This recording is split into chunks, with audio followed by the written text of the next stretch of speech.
we're talking to Julia Van Graas.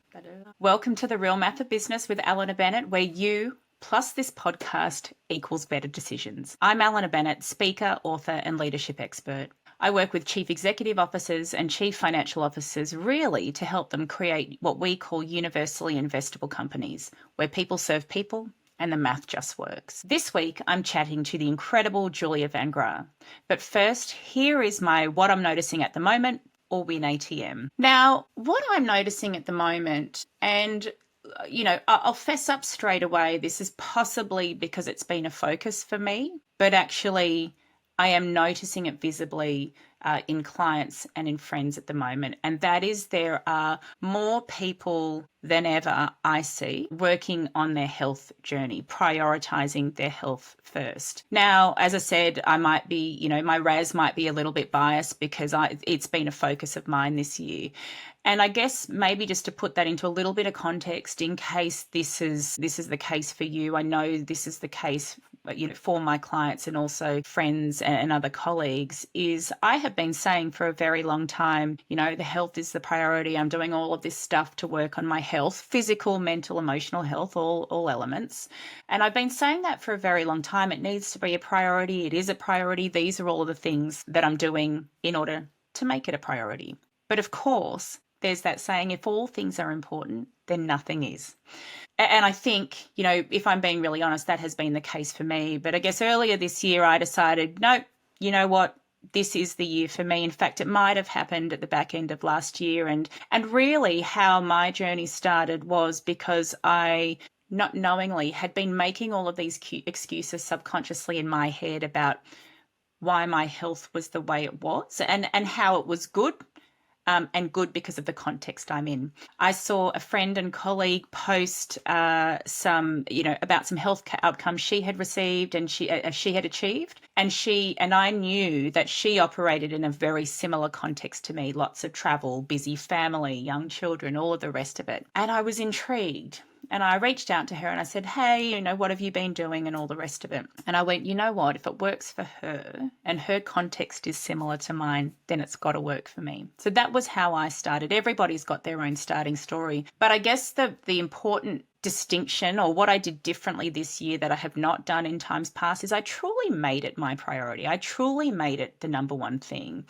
And I spoke with my team about it and I explained to them how I was modifying my business day to make sure that I could do all of my health activities. I quite often turned up into meetings, eating lunch or eating a snack and all the rest of it, right? So I really made changes and shifts, effectively deprioritizing other things so that health could be my priority. And this is what I'm noticing in other people. It's been phenomenal. And what they are telling me is they now, and I'm seeing this as I work with them, is that they tell me they have clarity of mind. They are clearer in their head. They say they are able to make better decisions. And I am seeing that in their communication with me. They are more intentional. They are calmer. It's almost like their pace of communication slows down. And I think what that indicates to me is there's a peaceful presence in and of themselves. And one of the things that we work on with our chief financial officers is creation of this powerful executive presence. And that is not powerful executive presence in terms of power and physical strength. Actually, it's that inner strength. It's that inner power that translates and inspires confidence in others. And this is the thing I have noticed in those that have been prioritizing their health, is that I believe them more. Listen with greater intent. I find the advice and the conversations I'm having more productive, and they are showing up having made better decisions. What they tell me when I talk to them about their health journey is they say, this is what they've done. I've done things differently. And they say, yes, sometimes it's hard, but now, I've got one client who would be now, probably about 130 days in to his health journey, literally counting days. He goes, it's now just a habit. Yeah, it's now just what I do. It's not, in fact, it's not something that I just do. It's actually who I am now. And yes, I celebrate milestones and all the rest of it, but then I come back because this is my new steady state. I read more. I feel better. I have better relationships. I'm connecting with people in a way that I've not done before. And I have the confidence to go out and try things, to put myself in uncomfortable situations and engage in uncomfortable conversations because I know that I'm stable. I've got peace, presence of mind, and clarity. And I can't help but think, gosh, if I'm seeing this, and this is the shift that each of them are experiencing, it tells me a couple of things. The first thing it tells me is if this is the standout that I'm hearing and seeing, what's going on for everyone else? If these people have prioritized their health and immediately reaping the benefits, and I am observing those benefits from a decision making, a communication, a connection process, we can assume they are operating optimally. What does that tell us for everyone else who is deprioritizing their health for other elements? I know I've been guilty in the past for going, you know what, I'll just have another coffee now, or I'll have veg. I think about an audit client I worked on very early in my leadership journey where I probably lived off Turkish toast with Vegemite and butter for months. You can't tell me I was operating at an optimal state back then. Right? So I just think, gosh, what does that mean about business performance, and people's ability to make priorities? The other thing is, I think it tells me that people still don't feel confident enough to prioritize their health. They still need to be prioritizing other things. And we know that there's that great saying, oxygen mask first. I think it still feels like it's a leap of faith to put something like health before work, before family, before relationships. What I've personally experienced and what I've seen with my clients and colleagues and friends is actually it works in reverse. What people just need is a path to get on that train. I know there are going to be some people that are going on that health journey. And if that's you, well done. I can't wait to learn about your journey. There are some people that will be saying, Alena, this has been my life. Like, you're not telling me anything new. And that's great. And there will be some people that'll be going, gosh, this sounds amazing. And I want that. I just don't know how. Whichever category you fall into, that's okay. You're exactly where you need to be right now. The thought-provoking question that I would like to ask you now is, how is health part of your professional journey? We talk about the personal pillar of high performance. Health would be there in that because we believe the personal pillar of high performance is the activating pillar for your professional life. So how is health part of your professional journey? And then for those lucky people listening to this who you're saying, Alena, this is my life, this is nothing new, this is what I do already. The question I would ask you, the thought-provoking question I would ask you is, how can you create a culture where health is part of all of the individuals within your team's journey? Because if health is not their priority, you are not getting the best out of them. And I know that's what you want for your teams. So that's what I'm noticing at the moment. To help you win at the moment, I'd really encourage you to ask those questions. And now to our chat with Julia Van Graas. Well, hello there. I'm so excited today to invite and welcome my good friend Julia Van Graas to the Real Math of Business podcast with Alena Bennett. Jules is a co-founder of Leaders on Demand and leads up the leadership and culture practice. Bringing over 20 years of global experience as an interim turnaround executive, advisor and executive coach, Julia is known for her work supporting ELTs and boards in special situations, delivering on ambitious agendas. So obviously very much in demand right now. Jules is a chartered accountant, graduate of the AICD, certified executive coach, and is very like-minded as an avid Geelong Cats supporter. So Jules, welcome. It's so awesome to have you here today. Thanks, Alena. Delighted to be here. And go Cats. It's so funny. We were talking before this podcast about kind of how we met and all the rest of it. And we've got so many degrees of separation. We haven't quite landed it. But the one thing that we have in common is our beginnings as accountants. Now, I know personally that I fell into it, but also so grateful for falling into it for all of the opportunities that it's provided. But I'm really curious, as a starting point, Jules, how did you become an accountant? How did you choose to be an accountant? Yeah. I'm not sure there was a lot of choice in it, to be honest. I'm actually third generation accounting in my family, so it's sort of in the genes. So when I share that with people, everyone's like, oh, you haven't taken over the family business. But I grew up, both my grandparents on both sides of my family had actually gone and established their own accounting practices. I grew like, accounting is part of our family sort of history because I grew up around the dining table and we would talk about what was going on in business, about founders and building businesses and what happened when it failed.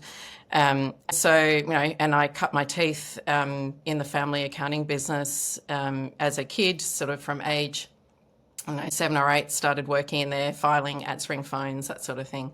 So that's I grew up with it in my blood, I sort of say, in terms of that deep desire to understand how business worked. When I was going through school, I sort of decided that I wanted to go and not become an accountant, but I wanted to learn about business. So it was quite a natural step for me to go and do a Bachelor of Accounting. But I very quickly learnt that it was never about the spreadsheets. It was always about the people. And so I sort of talk about the fact that I'm a reformed accountant now because actually I don't spend much time in spreadsheets, but I do spend a lot of time with leaders who are using spreadsheets and understanding the math and working out the ROI and that sort of thing. So yeah, I guess a long way of like starting and understanding the importance of the numbers and like wanting to get into understanding business, but very quickly flip to actually, if I'm going to change things in organizations, I need to understand the people piece. Okay, so much there already, and I didn't know that. I love that. And I might also adopt the reformed accountant title as well. That's Yeah. brilliant. So you said that, it really was around the dining table where you learned about business. And what you actually said is you learned to understand how businesses worked.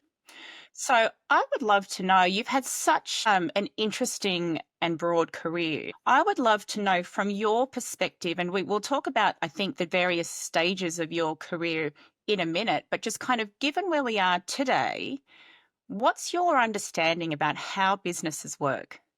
What a great question. I think it's really interesting today because of the times that we're in. And actually, I sort of talked about this recently and talking about we're in what I would call special situations time. For context, I've cut my teeth in restructuring and turnaround. And the way I see the corporate environment and how businesses are operating at the moment, this is what I would describe as a special situation. Planning cycles have gone from 5 years to 3 years to now, what are we doing in the next 90 days? The requirements on, like the expectations and the pressure on leadership teams the heat keeps turning up. So, that's internal stakeholders, external stakeholders, and the desire for leaders to show up and be better leaders and lead their teams. So I think that pressure has turned up.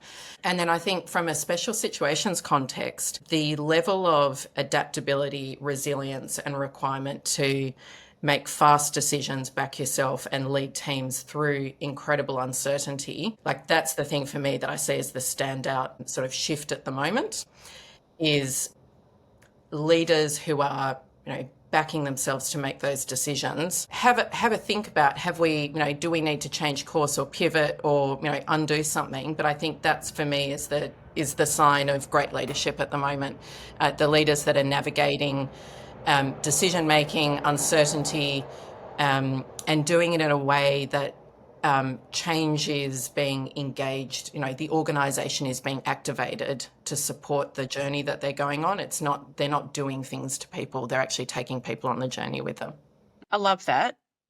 And I can't help but nerd out just slightly because you just created 3 Ps. I'm not sure if that was intentional. You talked about Tell me. planning cycles have changed. Yeah. They've gone from 5 years to 3 years to kind of next 90 days. You talked about pressure and the temperature turning up, and also not only is the temperatures turning up for leaders, but actually the desire for great leaders is increasing as well. And then you talked about basically the ability for leaders to pivot. That's the 3rd P, through adaptability, resilience, and specifically backing yourself through all of this uncertainty. So there you go. There's your next Thank you. article for Leaders I've on got my Demand. next The 3 LinkedIn Ps article. of special situations. But in all, so that's your understanding of business now. Let's talk about business success. And you've talked about how actually through your journey you've learned, you know, you and I both started with spreadsheets, and you've now realized that actually you create good spreadsheets on numbers through people, essentially, right? So let's talk about what business success looks like. If that's how businesses work now with leaders or contexts that are able to handle those 3 Ps, how do businesses create success, and what does success look like now? When I first started working, I actually started in restructuring. And so I like to say that I actually had the perfect training ground for learning about what success in business looks like, because I was coming in when failure had happened. So I spent the first sort of 10 years of my career doing mostly restructuring work where there were insolvencies, so trading, voluntary administrations and receiverships. And that was just a decade of case study for me in what are the things that can go wrong in business? And then the flip side is, well, how do you avoid doing that? So the things that stood out for me in terms of how things went wrong were not having the right capability across the team. So not having the right person in the right role at the right time. Yeah. I saw a lot of avoiding difficult conversations. So we wouldn't talk about the hard things or the reality of the situation. We would kick the can down the road.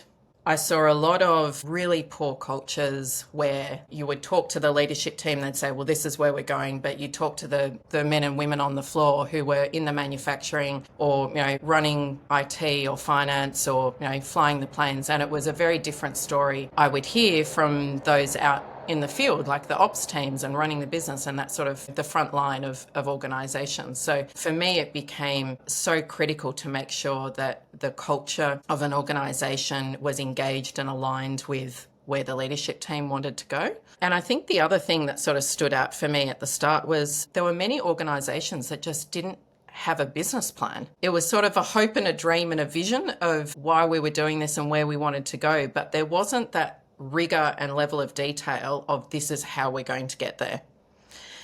So when I think about, you know, the flip side to that is what does success look like today? First, like, right, why are we here? Like, why have we started this business? What's our purpose? Why are we getting out of bed every day to do what we're doing? And that's not just from a leadership team.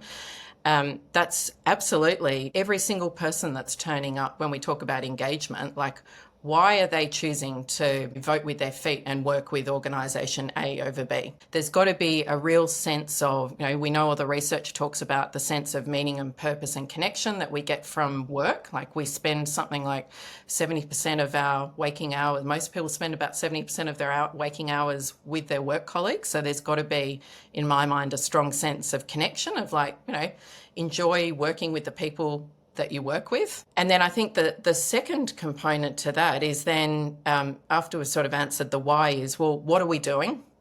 Like, what are we doing? Where are we going? And what are we doing that's better? Like, what's our value prop? What is better than, you know, why should our customers buy from us if there's options B, C or D out there? So I think that's the other piece is, you know, for me, it's really about understanding that clear value proposition, what we're doing and where we're going. Like the thing I always talk about with my clients is like, which of these mountains are we choosing to climb? Because we can pick any one of these in terms of strategic direction, but we've got to be really clear on which one we're actually choosing to go after. And then the third element is how we're going to get there. And that is like the execution capability of a leadership team and an organisation. And, you know, I talk a lot about execution muscle. We've got to work that muscle all the time.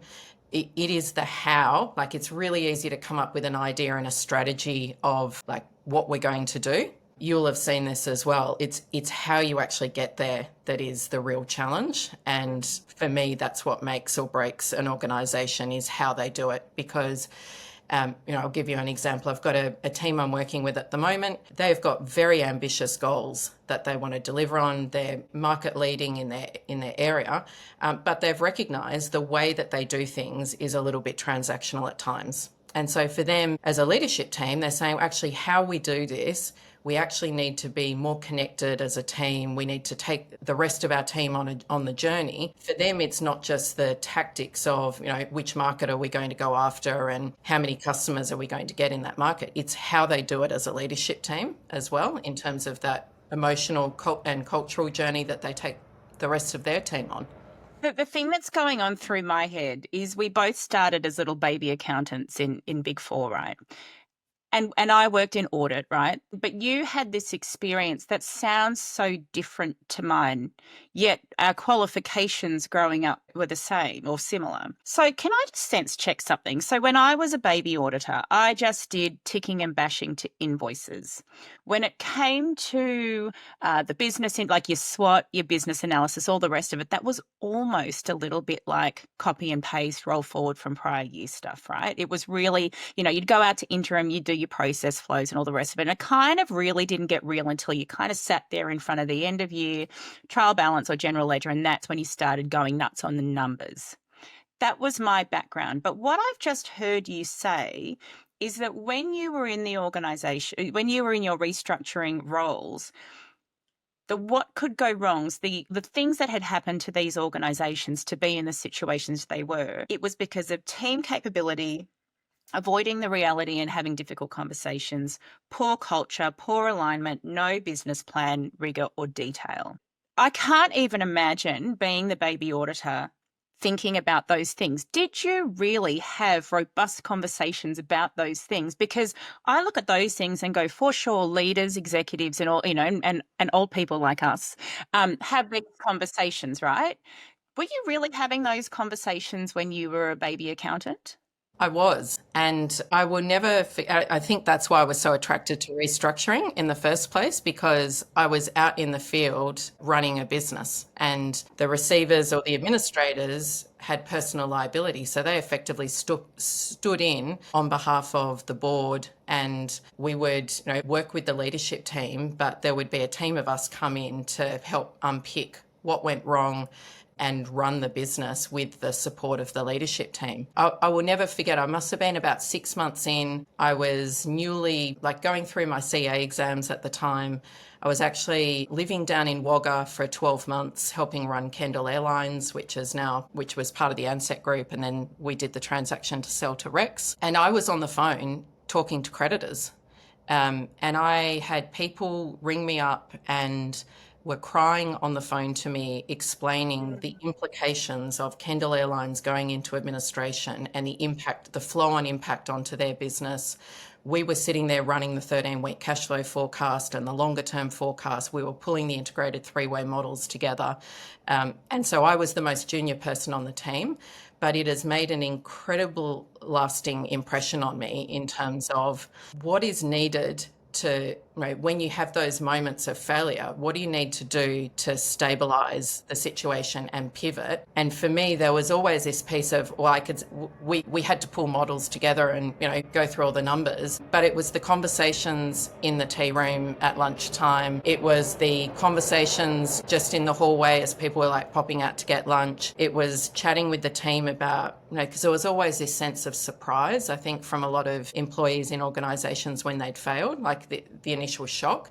But then when you start talking to them, most of the people that were in organisations could see this coming and had a sense of frustration that leadership hadn't course corrected earlier. So I think that for me was the real highlight. And I actually went on to study psychology after I'd finished my CA exam, because for me it was just this light bulb moment of I've just spent the last 4 or 5 years studying accounting, finance, statistics, my CA, and then I'm like, hang on, I can do all of the three-way models in my life, and I'll never actually get the right answer because I need to go and engage with the team and the people to actually help whatever change we needed to affect in the organisation.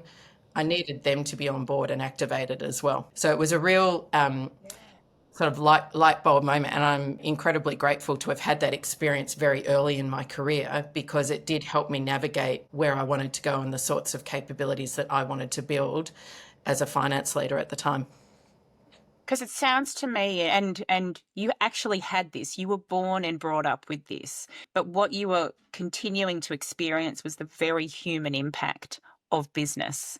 So when I think about, the role of business, really is to contribute and serve the communities that it operates within.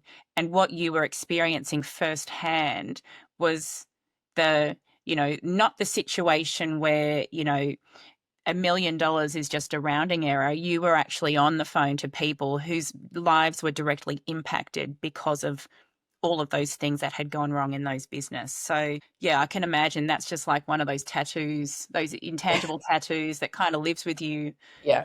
forever.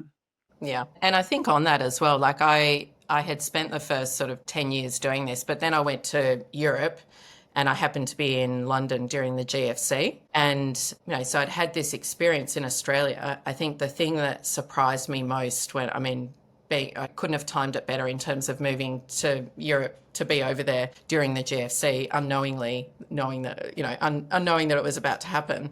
But I think the thing that surprised me was I felt this real sense of things will be different over there.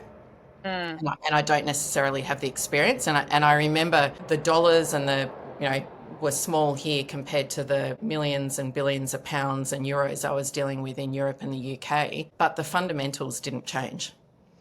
And so that was a really important lesson for me when I was working on multi-billion pound restructuring and turnaround over in the UK. Was you still had to go and talk to the people. You still had to go and, yes, you needed to get a business plan pulled together, but the fundamentals of understanding where people are, taking the team on the journey, building that execution capability, having a plan, but understanding plan B, all that sort of stuff. That was all the same because they're just the fundamental principles. It didn't matter whether it was a client that, was in our family business, a large situation in Australia or a big global conglomerate. Those fundamentals for business just don't change from my perspective. Okay, so I am going to try and just triangulate a few really interesting points that you've raised on that note, and the three things I want to try and connect are this idea that the fundamentals don't change, and we are in special situations, and you've talked about the idea of an execution muscle. Tell me how. Maybe the question is, tell me how companies should utilize the execution muscle to operate in special situations, knowing that the fundamentals don't change. So where would I start? There are teams that I'm working with at the moment. So maybe a no names example is a good way to start.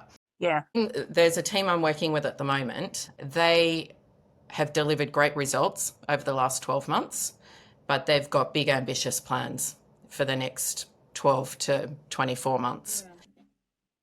They're in a spot where they know that they can keep cutting costs to deliver the financial outcome, but that will only get them so far. So their focus as an organisation is we need to be focused on building core team capability and building that capacity inside. We need to make sure that we've got the right culture where people can show up and be themselves and do their best work. Mm-hmm. And we need to focus on customer and customer growth. So there's almost this, from a fundamentals perspective, they know that, we've got to have the customer, the operational excellence and the people and culture headed in the right direction. So that's sort of the fundamental piece. Yeah. What they're navigating, though, is, okay, well, the strategy that we set last year, we're in a rapidly changing competitive landscape. Is what we set 12 months ago still right? Or are we in a sort of a special situation where actually things are changing so rapidly that what we set last 12 months needs a revisit? And do we have the courage to actually sit down and acknowledge the reality of the situation, where we are today, what the next 12 to 24 months looks like, the ability to change or say, we made a decision last 12 months, but actually we don't think that's the right course of action. So what are we going to stop doing when they think about their priorities? What are we going to start doing and have an experiment or pilot around to just see what happens if we do this? And do they have the courage as a leadership team to actually go to their board and say, hey, we did this, but actually we think it's different now because the context has changed. And so we're actually going to, course correct and go in a different direction, because it takes courage to actually do that. And then I think the execution muscle bit comes in when you start thinking about, okay, how are we going to get this done? And what are the experiments that we're going to run? And then, sort of do that reflective piece of, did it work? What could we do differently? Like do your retro. Yeah. I think there are a lot of teams that fill themselves with busy work. Like we all do it. It's like we do stuff that's not necessarily urgent and important. Yeah. But it takes, like in my mind, it's like going to the gym. The more we sort of focus on the execution of what is really important and going to make a difference, the more that gives you that sort of, it's that positive reinforcement of like, okay, we're doing the thing. It might be hard. It might be really important, but actually that's the thing that keeps us headed in the right direction. So, when I hear myself talk about all of those things, this is why leadership is so hard at the moment. I've been reading articles where they're saying CEOs are stepping out because the pressure feels too much. And I get that. But then there's a huge opportunity for leaders that want to step into these situations and have the courage to actually, stick their hand up and say, right, I'll run at the front. I think that's so good. I'm curious. I want to have a chat. It sounds like has that team had that conversation with the board yet? They have. Yeah. They have. And how did the board receive that? Because that's the fear factor, right? We need to go to our ultimate boss and fess up that we made a mistake. The context changed. We think we need to change, even though, we signed off in blood last year. Tell me how that conversation went with the board. What was the board's response? Any pressure? How did that go? It was received well, because the whole conversation was framed around this was the fact pattern that we knew, and the fact pattern and the patterns that we saw last year, but actually the context has shifted. So we can keep doing what we were doing, what we were planning to do, but actually, given all of the changes that have happened this year, that's going to lead us down this path. And actually, we think, we've all agreed that we want to be heading up that path. But it does take courage, there's almost this, like the courage and the conviction of backing yourselves to change. And then when you think about, well, what does that mean? Like, how does that actually get executed internally? You've then got to go back to the team and say, oh, that thing that we had you working on that was really important for the last 3 months, actually, we're going to stop that because we need to redirect resources over here now. And I think that's where it gets really hard as a leader. Because you might have, I'm thinking about broader leadership team members then going back to the CFO saying, well, actually, if you want us to do this, we need more budget to do that. That's when you can end up as a leadership team, the risk of inertia is actually really high at that point, because everyone just sort of stops what they're doing. This is where you've got really great leaders, like not just the CEO, but also the leadership team, really focused on what does collective success look like for us as an organisation, and not the blinkered view of like, what's my functional success. And I think that is the real, like for me, if I see teams talking about what are we doing rather than what am I doing, like, that's when I know that we're working with a team that really gets what collective success and achieving results as a team looks like, rather than me and my function, or me or our function at the expense of another. Yeah. And I guess that comes back to your point around purpose. What is business success? You said the number one thing is purpose. Why are we here? And you said that's not only at an organisation level, but that's at an individual level as well. And I guess that's a big part of that. I think about when I'm on stage and I ask the question, who knows their company's purpose? And, most people put their hand up. Who knows their team purpose? Keep your hand up if you know your team purpose. Probably around 50% of people put their hand down. And then I say, well, and who knows their individual purpose? And there's usually 1% possibly of the audience that still has their hand up. And I think that's the challenge, right? It's that connection of, I am choosing to walk in the door every day because I believe in not only why I'm here, but why the team is here and why the organisation is here. And I'm therefore able to remove ego, remove personal agenda, and really lean into that collective success. I love that. Yeah.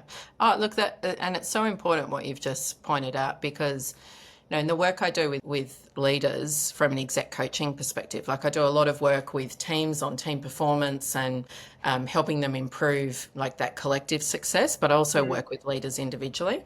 And it is very few, the number of leaders I work with who are able to articulate, as you've said, their purpose, but also find it deeply uncomfortable to acknowledge what their strengths are and also are not 100% sure on what what their values are and what they stand for. And I think I'm always curious about, is it in the busyness of exec life that people sort of don't take time to pause to go through that work? Or is it just, they've had some and they've sort of thought, well, if I've had the value of, connection from, 10 years ago, it's still relevant for me now. But I always encourage leaders to think about, like, your values will shift over time and the context that you're operating in and, what the role is. And so I think about, how that's shifted for me over the years. As I've gone on, from our baby accounting days to then becoming a parent, living overseas, becoming a business owner, and a co-founder, like those sorts of things shift as well. And so for me, you use the word curiosity. I think that's part of our role as leaders, to just be genuinely curious about where are we headed as a business, but also what's my role and how do I support others in the team understand what their role and get curious about what they want to do. I think you're absolutely right. And the thing that I see as being one of the obstacles for leaders and why they're not able to articulate those things, Jules, is I describe us, and I'll say us, our generation in the workforce, whatever that may be. We're kind of like the meat in the leadership sandwich is how I describe it. So if we think about the leaders that we grew up working for, command and control leadership was very accepted, almost standard, right? But when we look down at the generation, I'm talking age, not hierarchy. When we look down at the generations that have come after us, it is as you described, they desire good leaders. They want to invest in purposeful pursuits. They are asking themselves the question, why am I here? What is this all about?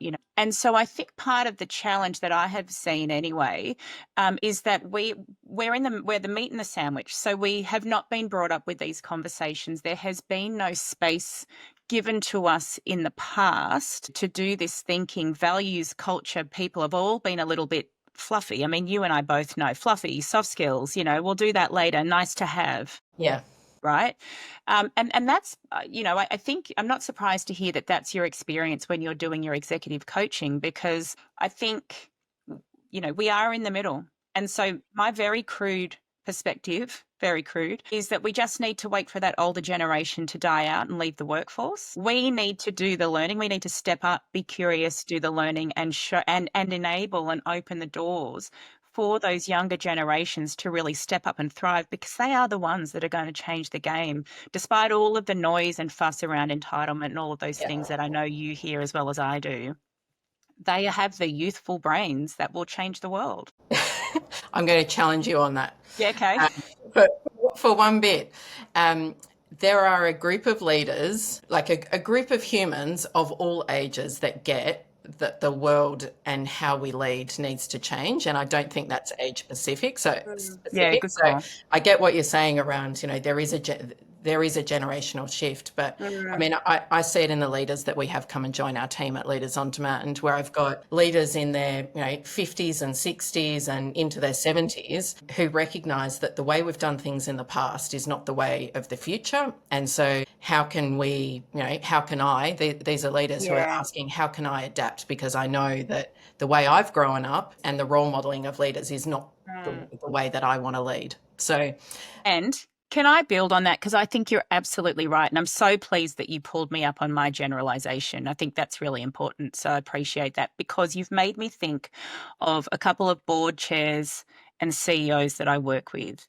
And you're exactly right. And I think this comes back to your point around personal values and the courage to back yourself, because what I observe in those people is they know their values. They have a lot of conviction in their values, and they have so much conviction they actually don't need a lot of courage because their decision-making framework is just, if it's in line with my values or not, I'm going to speak up. And so I think that comes back to, my generalization, and thank goodness we have these individuals that have their own personal connection to values. They have the courage and they are willing and actually see it as their responsibility to share that wisdom with others, because you're absolutely right. We cannot just let people die out. That's very, very true. We actually need to lean on those people, those champions of real change that can be any age, any stage, any demographic.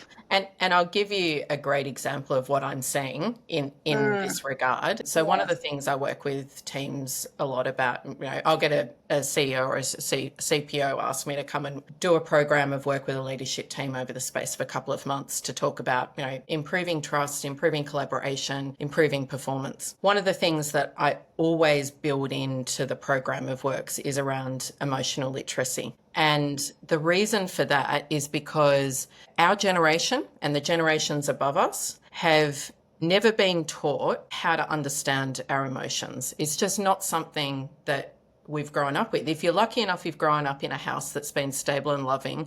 You probably haven't been in, I grew up in a very loving and stable family unit, but I was not encouraged on a regular basis to share how I felt. If I didn't feel great, what were the strategies I could use to actually help shift my emotions, that sort of thing. And neither were, sort of whole generations of if you're over 30 now, you've not grown up in that environment.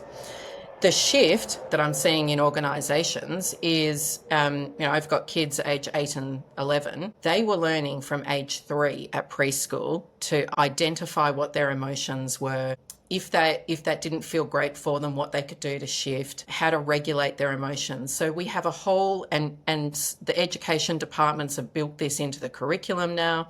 So we have whole generations coming through, and I understand, there are a lot of people in their 20s and 30s who have actually been on this educational journey. So when I hear leaders talk to me about, people just want to talk about their feelings at work, and they're sort of, pointing down, it's well, actually, all the research says that you need to actually engage at a human level and understand your emotions, and that's how the culture shifts in organisations, is meeting people where they are and taking people on that emotional culture journey. And what I'm seeing from the best leadership teams at the moment is they're actually going into this work themselves and saying, right, what do we need to be doing to understand my emotions? How do I give myself the space to pause and reflect, see how I'm feeling? What are the tools that we've got as a leadership team to create the space to actually have, Brené Brown talks about a 2-word check-in.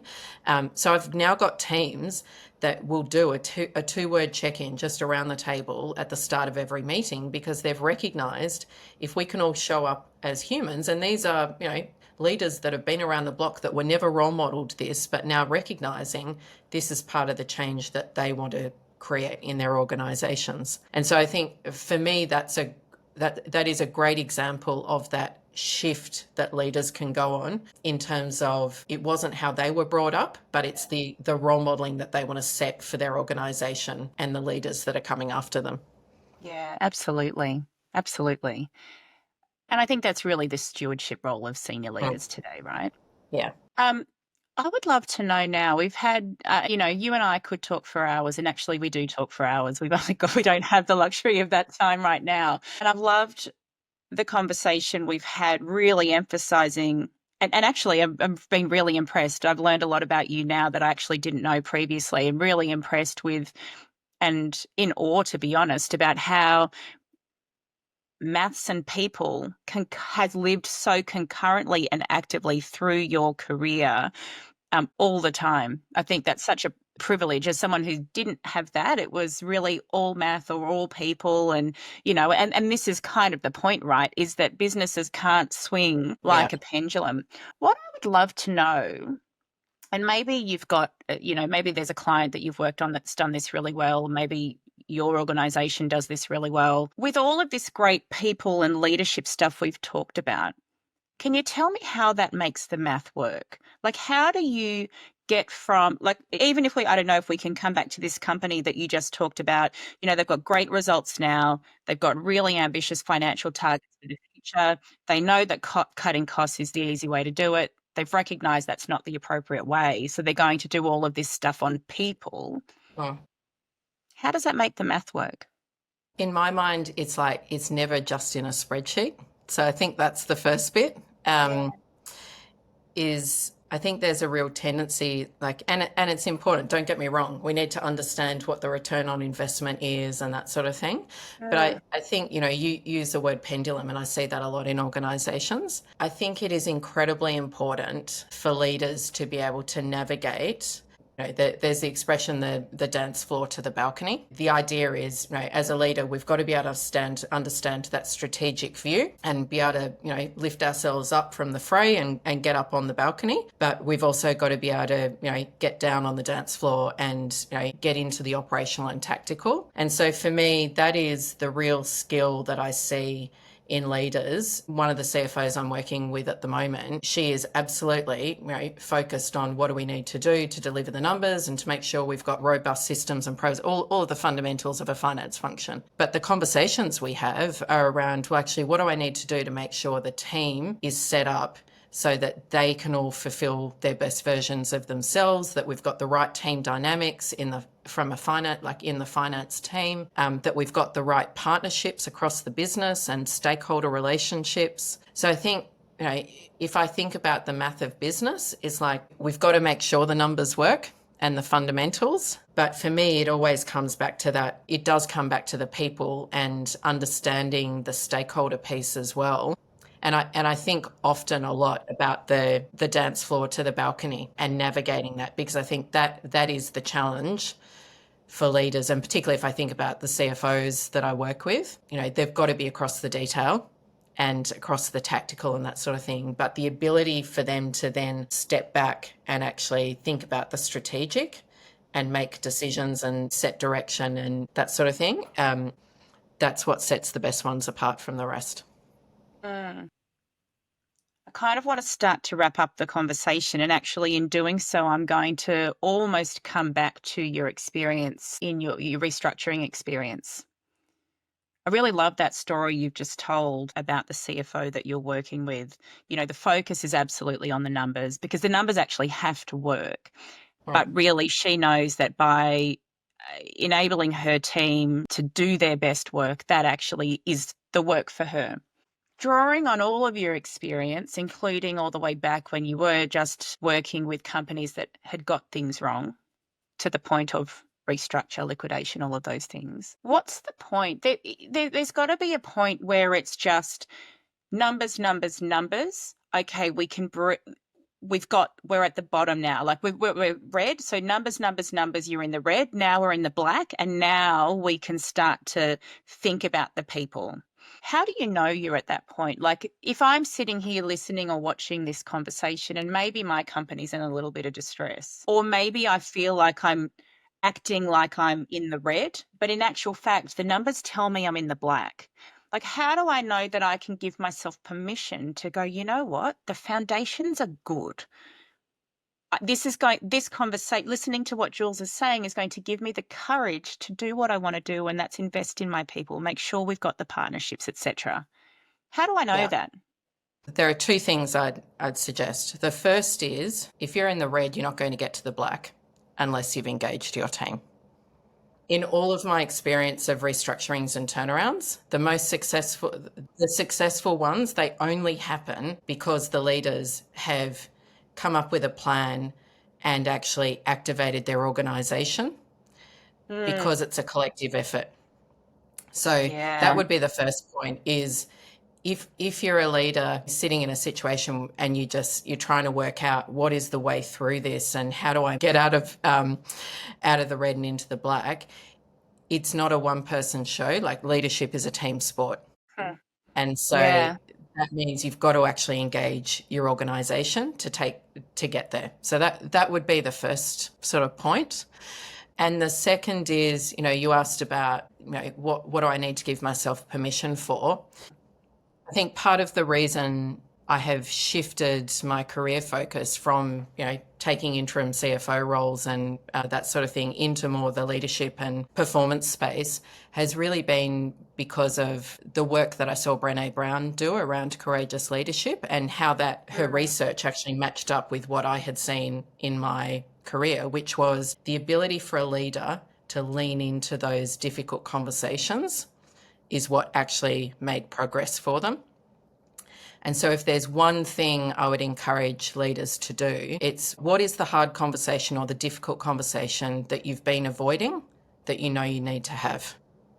And go and do that conversation, because it's actually like progress will be made when you have those tough conversations, whether it is having a difficult performance conversation and giving feedback to someone in the team that's not performing where you think they are, whether it's with a stakeholder where you're actually having to deliver bad news, but then you can move forward. The very fact that you're actually give yourself the permission to go and have the hard conversations, because that is what will actually build your courage over time.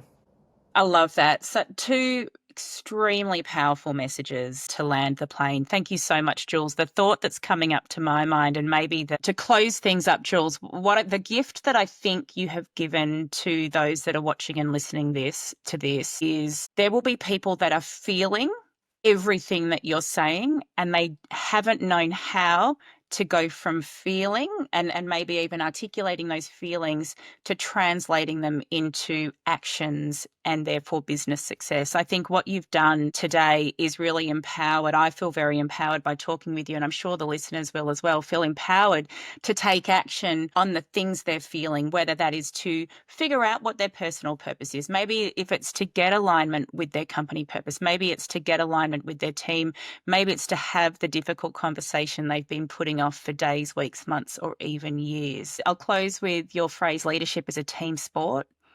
And it's a collective pursuit, not an individual one. I want to thank you so much, Jules. This has been awesome. Thank you for your generous sharing, for all of your case studies, and well done on such a successful career. And I cannot wait to talk again soon. And I'm sure we will have you back in the future. This has been brilliant. Thank you. Thanks so much, Alena. It's been great to talk numbers and people at the same time. I love it. Take care, Jules. Thank you. Gosh, what a great chat with Julia Van Graas. I love Jules. She's amazing. And actually, that leads perfectly into our listener question today. And remember, if you want to submit a listener question, you can leave a comment on YouTube or Spotify, and hopefully we will get it into a future episode. So today's listener question comes from Mark, and it says, "Hey, Alena, how are you? I'm well, thanks. I've noticed my industry has changed a lot since COVID. I work in a financial consulting firm.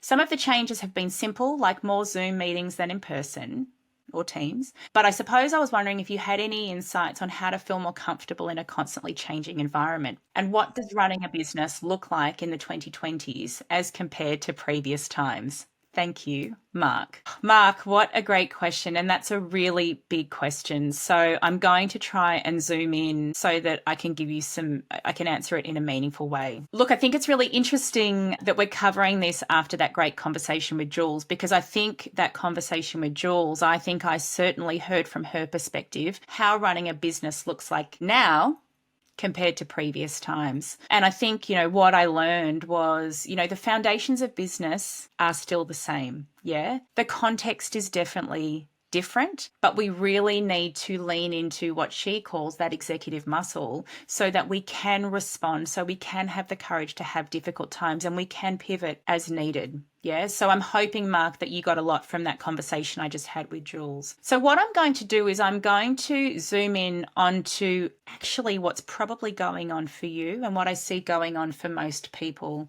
that I work with. And that is on the feelings. Now, we covered a bit about feelings with Jules. So again, I hope that conversation really helped you. You asked any insights on how to feel more comfortable in a constantly changing environment. Change is unsettling. Change breeds uncertainty. We know by now, particularly, having lived through the pandemic, we do not know. We cannot predict the future. And so really, this is about how do we manage ourselves? How do we manage our own feelings, our emotions, our actions, our thoughts in that changing environment? Now, one of the things so as part of my health journey, I have been doing spin. And I do spin. I've got a video screen on my bike. And I've got my favorite trainer. Her name is Ash. She's from America. She's got bright pink hair. And there's just something about her energy that I just love and keeps me coming back. One of the things that she constantly says to me, which I know is not new, but sometimes it just takes one person for you to finally hear it, is you've got to get comfortable being uncomfortable. Now, when you're on a spin bike, I'm not sure, Mark, if you've been on a spin bike, but those seats are not very comfortable. So there's the physical element of that journey, but it's the getting comfortable being uncomfortable, riding up hills, riding for long periods of time. Endurance is certainly not my favorite place to be. So from a business perspective and from a context perspective, because the changes are not just in the business environment, they are just in the broader societal context at all. So the first thing I would say, Mark, is you need to, I guess, own, appreciate, and truly believe that you have a responsibility to get comfortable being uncomfortable. Now, that sounds a bit harsh, but the very fact you're asking me the question tells me that you are willing to take some ownership around this change. So the first thing I'll say is really get comfortable being uncomfortable. And when you sense that discomfort, go, I'm uncomfortable, and that's okay. I just need to get comfortable with being uncomfortable. And then that's your journey, right? I think the other thing, and if I just draw on the conversation we just had with Jules, she talked about, leadership as a team sport. So what I would say is have honest conversations with a team. Now, I had a conversation recently with a CEO. They obviously, like many other businesses, are going through a significant amount of change. And they are thinking about pivoting their strategy, and he feels overwhelmed. And he said to me, Alena, the challenge that I have is I'm not quite sure I've got the team around me to execute the change that is needed to get through this context. And he goes, so I feel really alone, right? Because my leadership team, they're not the people that are going to be there through this change, or most of them aren't. And I said, look, I could really sense the weight of that discomfort, and I could also see the self-doubt coming into his mind. And I said, look, okay, so aside from your leadership team, I get that there are some challenges there. I said, who else in the organisation would you be comfortable having these conversations, sharing these thoughts with? And we basically and I said, they don't need to be in your leadership team. They can just be other people in the business. And so we just laundry listed, I think we got about 7 or 8 people on that list from elsewhere in the organisation. And I went, right, so of that list, who are the 2 or 3 people that really could be your sounding board, that personal advisory board, that you can just share your discomfort, share your thoughts, share your musings with, without them feeling like, is that the truth? Do I have to go and communicate this now? What does this mean for me? And so out of that 7 or 8, we came up with 3 people that could be within his inner circle that he could just have truly unfettered, honest conversations with about the change that he is leading the business through. So that's the second thing I would say is have the courage, to use Jules's word, to have honest conversations with your team. Leadership is a team sport. And if your team are not the people that you feel it's appropriate or you feel comfortable having that conversation with, think about who else you could have that conversation with internally in your organisation, and sometimes externally is important too. Yeah? But we're talking about managing your feelings of discomfort, and you need to take action to manage those feelings, because when you manage those feelings, you can then manage your actions and you can show up and lead through that change because everyone's looking at you for that certainty and stability. With that in mind, some things that you can do by yourself: space to reflect, meditate, and really invest in your own self-care. I forget who I heard this from first, but discomfort is just a feeling. And feeling is almost like the sparkles in a lemonade or in a fizzy drink, right? They come and then they fizz out and they go. So that was really interesting. I don't think that's real, from a science perspective, I don't think that's necessarily game changing. But again, I heard it this one time and I have not forgotten that, is that feelings, including the feeling of discomfort, is just something that bubbles up. It sticks around and then it goes away. And so it's then finding those tactics and techniques that you can quickly do. I quickly meditate, or I quickly take 5 deep breaths, or I quickly pull out my journal and just journal through the feeling so that you can let that feeling pass. And then the final thing is make sure you use mentors and coaches. The one thing I know is that I wouldn't be here without my mentors and coaches along the way. Absolutely, hand on heart, wouldn't be there. So go out and engage with a mentor or a coach. It could be a past boss. It could be a professional coach or mentor, whoever, but use them. And bear in mind, if you've already got a mentor and coach for a specific reason, they can work through this with you as well. Even if it's not about this, what I have learned and what I've been blessed with from the mentors and coaches that I've had in the past is I engage them for a particular reason. But when stuff shows up and I just need the space and someone to bounce those ideas off, they are living their experiences as well. And so typically, they're kind enough just to hold the space for me, but they typically have some really good practical advice for me as well.